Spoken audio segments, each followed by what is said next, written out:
प्रश्नावली 1.3 और इस वीडियो में हम पूरी तरह से प्रश्नावली 1.3 को सॉल्व कर देंगे। ठीक है, तो पहला सवाल यह है कि सिद्ध कीजिए कि √5 एक अपरिमेय संख्या है।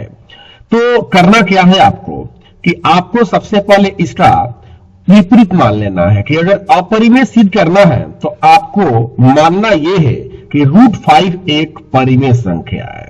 जब आप इसे परिमेय संख्या मान लेते हैं तो आप √5 बराबर P/Q रूप दे सकते हैं, क्योंकि आपने परिमेय माना है। और परिमेय की परिभाषा क्या होती है कि वैसी संख्या जिसे P/Q के रूप में लिखा जाए जहां P और Q पूर्णांक संख्या हो, Q बराबर ना हो 0 के।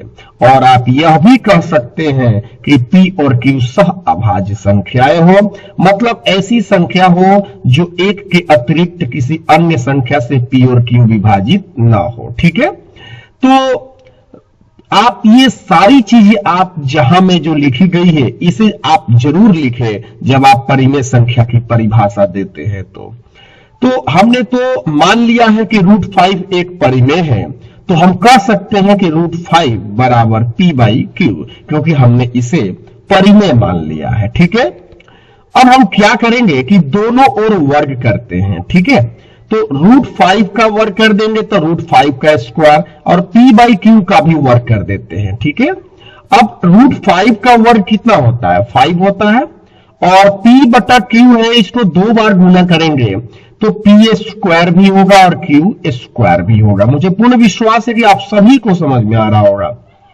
कि P² होगा और बटा में Q² होगा। अब आपको करना क्या है बच्चे कि जो बटा में जो Q² दिखाई दे रहा है आपको, इसमें से एक Q को आप 5 के पास विदा कर दीजिए, तो यहां पर 5Q हो जाएगा। और जबकि नीचे अब सिर्फ एक Q ही आपको दिखाई देगा, क्योंकि Q² जो आपको दिखाई यहां पर दे रहा है उसमें से एक Q को आपने 5 की तरफ विदा कर दिया है। ठीक है, तो 5Q बराबर P² बटा में Q हो जाएगा। अब आप एक बात पर थोड़ा सा ध्यान दीजिए कि यह एक बटा का रूप हो गया, तो हम कह सकते हैं कि यह एक भिन्न संख्या है। ठीक है, क्योंकि वो अंश और हर के रूप का हो गया है, P² बटा में Q, तो यह एक भिन्न संख्या हो गई। और जबकि ये 5Q जो है, Q एक पूर्णांक है और पूर्णांक को 5 से गुना करेंगे तो वह भी एक पूर्णांक हुआ, तो 5Q एक पूर्णांक संख्या है। तो हमने यह देखा कि एक और पूर्णांक संख्या हो गई और जबकि दूसरी ओर भिन्न संख्या हो गई। ठीक है, हमने यहां पर भी लिखा है कि 5Q एक पूर्णांक संख्या है जबकि P² बटा में Q एक भिन्न संख्या है। ठीक है, तो मेरा कहने का मतलब यह है कि पूर्णांक संख्या और भिन्न संख्या दोनों कभी बराबर नहीं होती है। ठीक है, दोनों का परिभाषाएं अलग है, तो पूर्णांक संख्या और भिन्न संख्या दोनों एक नहीं है। मेरा कहने का मतलब यह है, इसलिए हम कहेंगे कि यह बराबर नहीं है। देखिए, हमने बराबर को भी क्रॉस के चिन्ह से काट दिया है कि बराबर नहीं है। तो अब यहां पर यह देखते हैं कि जो हमारी मान्यता थी कि ये परिमेय संख्या है, तो हमारी मान्यता अब गलत होती है, क्योंकि हम जो आगे की सवाल सॉल्व कर रहे हैं तो हम देखते हैं कि एक और पूर्णांक संख्या आती है और एक और भिन्न संख्या आती है, जो कि ये सही नहीं है। इसलिए हम कह सकते हैं कि अतः हमारी मान्यता गलत हुई, इसलिए √5 एक अपरिमेय संख्या है। ठीक है बच्चे, तो इस तरह से आपको हर सवालों में करना है और इसी कंसेप्ट से आपको √2 को करना है, √3 हो, √5 हो, √7 हो, √6 हो, सबको आप सिद्ध कर सकते हैं। जहां √5 है वहां पर आप √2 दे दीजिए, √3 दे दीजिए, √5 है, √7 है, √6 है, ऐसे सब बना सकते हैं। रूट वाली संख्याओं को आप अपरिमेय सिद्ध कर सकते हैं। ठीक है, आई होप कि आपको समझ में आया है। अगर नहीं समझ में आया होगा तो एक बार फिर से वीडियो को देखने का प्रयास जरूर करिएगा। अब हम चलते हैं दूसरे प्रश्न की ओर। देखिए, दूसरा प्रश्न ये कहता है कि सिद्ध करे कि 3 + 2√5 एक अपरिमेय संख्या है। तो आपको मैंने बताया कि अगर आपको अपरिमेय सिद्ध करना है तो आप इसे परिमेय मानेंगे, ठीक है। तो 3 + 2√5 एक परिमेय संख्या है। जब आप इसे परिमेय कहते हैं तो आपको ये बातें जरूर लिखनी चाहिए कि P और Q पूर्णांक संख्या है, Q का मान 0 के बराबर नहीं होता है और P और Q सह अभाज्य संख्या है, ठीक है। तो आप 3 + 2√5 बराबर आप P/Q लिख सकते हैं। क्यों लिख सकते हैं? क्योंकि आपने इसे परिमेय मान लिया है, ठीक है। तो अब करना क्या है इस टाइप के प्रश्नों के लिए कि आपको सिर्फ इधर रूट वाला ही अंक को छोड़ना है, अब बाकी सबको P/Q की तरफ खदेड़ना है, ठीक है। तो 3 जो प्लस में है तो इधर चला गया तो 3 माइनस में हो गया, तो इधर 2√5 हो गया बराबर Q में 3 से गुना हुआ तो 3Q हो गया, अब बटा में हो गया Q। तो ये चीज आप बिल्कुल समझ सकते हैं कि Q में 3 से गुना हुआ तो 3Q हो गया, बटा में Q हो गया, ठीक है बच्चे। अब हम रूट को छोड़कर बाकी सबको खदेड़ेंगे तो जो 2 भी दिखाई दे रहा है, 2 भी जो इंटू में है, गुना में है, वो भी चला जाएगा तो वो 2 भाग में हो जाएगा, ठीक है। तो P - 3Q बटा में क्या हो गया? 2Q हो गया। तो ये आप सभी बच्चे समझ रहे होंगे, मुझे पूर्ण विश्वास है, ठीक है। अब ये देखिए, आप इसमें एक बात पर नोटिस करिए कि आप देखिए, एक ये आपका LHS वाला भाग हुआ, एक आपका RHS वाला, बीच में क्या हो गया? बराबर, ठीक है। तो आप ये देखें कि जो रूट में 5 है, ये √5 कैसी संख्या है? तो ये आप पहले से भी जानते हैं क्योंकि आपने पिछले सवाल को सिद्ध किया कि √5 एक क्या है। आपने रूट वाली जितनी भी संख्याएं हैं आपने सिद्ध किया है कि √5 हो, चाहे √3 हो, चाहे √7 हो, चाहे √6 हो, ये सब अपरिमेय है। तो √5 कैसी संख्या है? अपरिमेय संख्या है। जबकि RHS में इधर इसमें देखिए कि इसमें कोई रूट वाली संख्या नहीं है, ठीक है। तो जब इसमें कोई रूट वाली संख्या नहीं है तो सीधी सी बात है कि हम कह सकते हैं कि P - 3Q बटा में 2Q एक परिमेय संख्या है, ठीक है। तो हम क्या देखते हैं? मेरा कहने का मतलब ये है कि हम ये देखते हैं कि एक और अपरिमेय संख्या और दूसरी ओर क्या पाई जाती है? परिमेय संख्या, जो कि बिल्कुल गलत है। तो हम कह सकते हैं कि हमारी मान्यता क्या हुई? गलत हुई।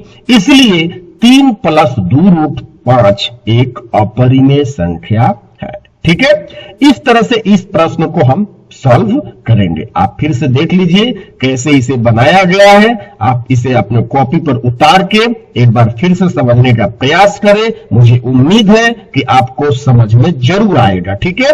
अगर नहीं आएगा तो आगे भी प्रश्न है, बिल्कुल ऐसे ही है, बस थोड़ी धैर्य बनाए रखें। आगे देखिए, आगे प्रश्न है कि सिद्ध करे कि निम्नलिखित संख्याएं अपरिमेय है, ठीक है।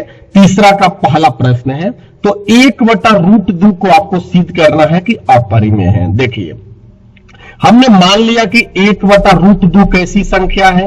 एक परिमेय संख्या है। जब आपने परिमेय मान लिया तो आपको लिखना है कि P और Q पूर्णांक संख्या है, P Q सह अभाज्य है, Q बराबर नहीं है 0 के। ये सारी चीजें आपको लिखनी है, ठीक है। तो जब हम 1/√2 के बराबर हम P/Q भी लिख सकते हैं।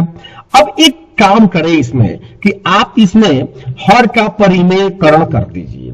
तो 1/√2 है तो आप गुणा का चिन्ह देकर ऊपर नीचे अंश और हर में √2 से गुणा कर दीजिए, ठीक है। तो चलिए अब हम चलते हैं। तो √2 में 1 से गुणा हुआ √2 और √2 में √2 से गुणा हुआ तो 2 दूना के 4 और 4 का वर्गमूल 2, तो 2 हो गया। तो यहां पर आया आपका √2 बटा में 2 अब बराबर P/Q। आप 2 को P/Q की तरफ विदा कर दीजिए, ठीक है।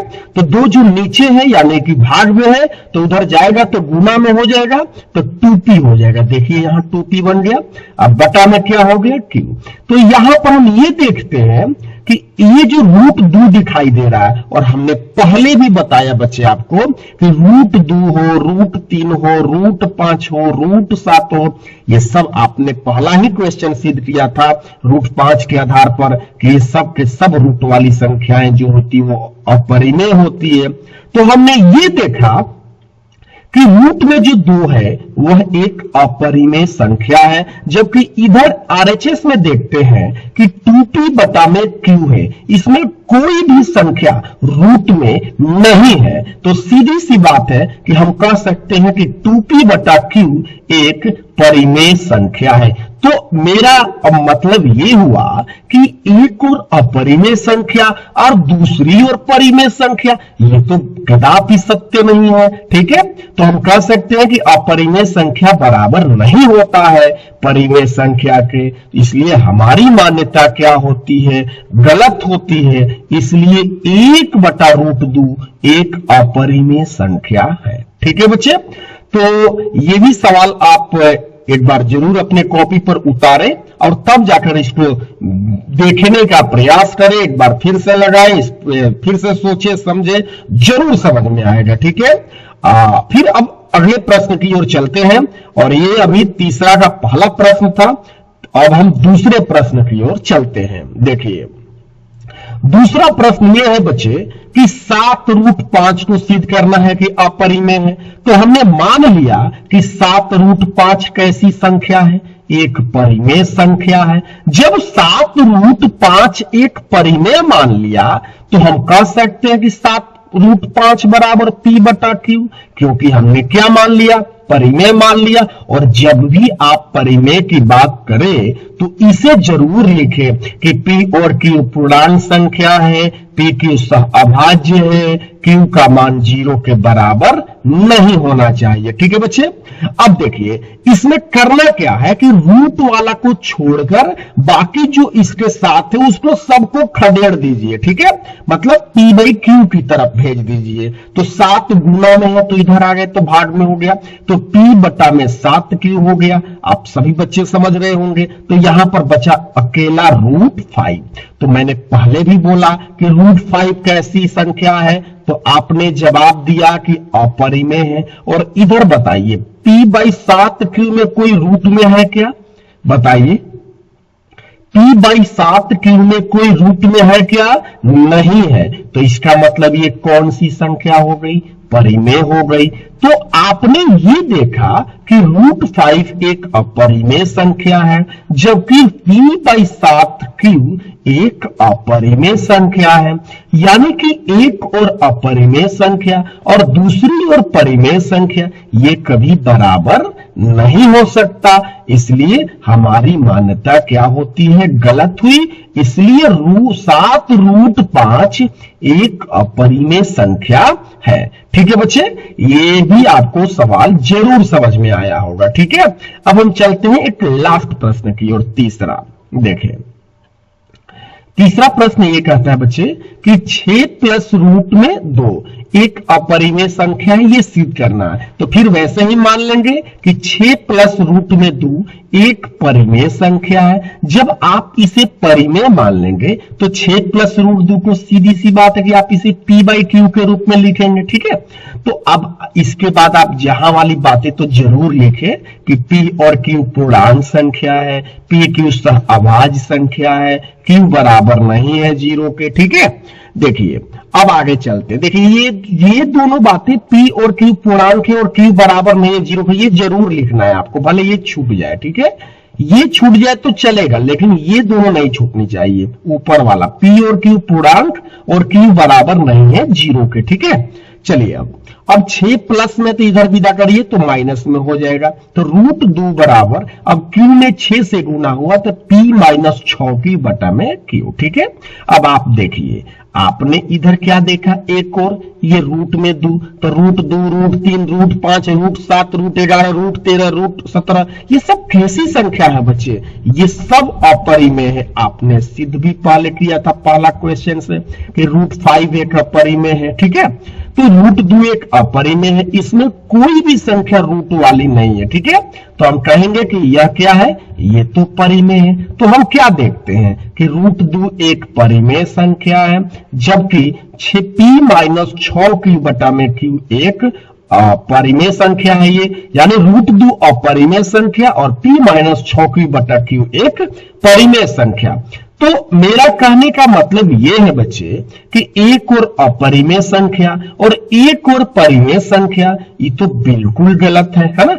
यानी कि ये अपरिमेय संख्या बराबर नहीं होती है परिमेय संख्या, यानी हमारी मान्यता क्या हुई, गलत हुई। इसलिए 6 + √2 एक अपरिमेय संख्या है। ठीक है बच्चे, तो मुझे पूर्ण विश्वास है कि 1.3 के मैंने जितने भी सवालों को लगाया आपको बिल्कुल समझ में आया होगा। ठीक है, अगर नहीं आया है तो एक बार वीडियो को फिर से देखने का प्रयास करें। आई होप कि आपको समझ में जरूर आ जाएगा। ठीक है बच्चे, अगर आपको वीडियो अच्छा लगा होगा तो please like, share and subscribe कर दीजिएगा। धन्यवाद।